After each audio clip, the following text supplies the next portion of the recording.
તો ડોપામીન છે ને લિટરલી આપણા બિહેવિયરને મોડ્યુલેટ કરી શકે છે. એક એક્ઝામ્પલ વિચારો કે તમે જ્યારે કોઈક સ્વીટ વસ્તુ ખાઓ છો કે જંક ફૂડ ખાઓ છો તો બ્રેનને એક પ્રકારની હિટ મળે છે. હવે આમાં શું છે, બ્રેન પાસે કોઈ લોજિક નથી, એને સારી ખરાબ સાચી ખોટી વસ્તુ સમજાતી નથી.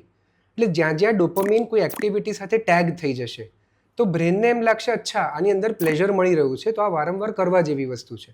હવે આ જ કારણ છે કે ખબર હોવા છતાં કે સ્મોકિંગ ઇઝ ઇન્જરિયસ ટુ હેલ્થ, અથવા જંક ફૂડ ખાવાથી વજન વધી શકે છે કે હાર્ટ પ્રોબ્લેમ્સ થઈ શકે છે, અથવા તો એક્સેસિવ સોશિયલ મીડિયા વાપરવાથી બ્રેન ડેમેજ થતો હોય છે કે ફોકસ અટેન્શન બગડે છે, આપણે તે છતાં પણ આ બધી વસ્તુ વારંવાર કરશું.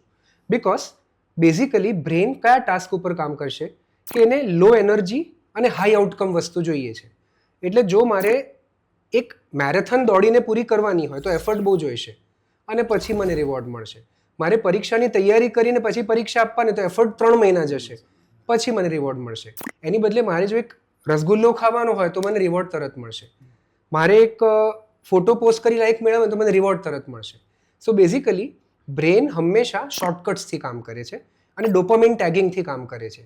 જ્યાં જ્યાં ડોપામીન આવ્યું બ્રેન એ એક્ટિવિટી માટે શોર્ટકટ કરી અને રિપીટ કરાવશે તમારી પાસે. એટલે તમારું બ્રેન એકચ્યુઅલી ડોપામીનના કંટ્રોલમાં આવી જાય છે અને સાચું ખોટું જાણવા છતાં પણ તમે એ વસ્તુ રિપીટ કર્યા કરો છો. हमारा केसમાં ડોપામીન જનરલી બિહેવિયર વાઇઝ અગર વાત કરું હું તો જનરલી કેવું હોય કે ગોલ લોકો સજેસ્ટ કરતા હોય કે ડોપામાઇન તમારે બેલેન્સમાં રાખવું હોય બેઝ લાઇનમાં તો ગોલ ઓરિએન્ટેડ હોવું જોઈએ. પણ હું એવું બિલીવ કરું છું કે એ પ્રોસેસ્ડ ઓરિએન્ટેડ હોવું જોઈએ. હું તમને એક એક્ઝામ્પલ આપું સિમ્પલ. કોઈ ક્રિકેટર છે, પેસ બોલર છે, એ એવું વિચારે કે મારો સક્સેસ તો સારો ગણાય કે જો મેં 4 ઓવર નાખી અને 5 વિકેટ લીધી.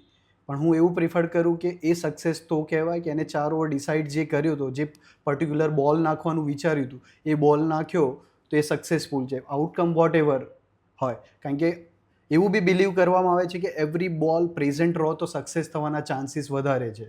તો એટલા માટે જો તમે તમારો ગોલ એવો રાખ્યો હોય કે વિકેટ લેવું છે તો સપોઝ કોઈએ બોલ નાખ્યો અને વિકેટ ના મળી તો તમારા બીજો બોલ ખરાબ પડવાના વધારે ચાન્સીસ છે.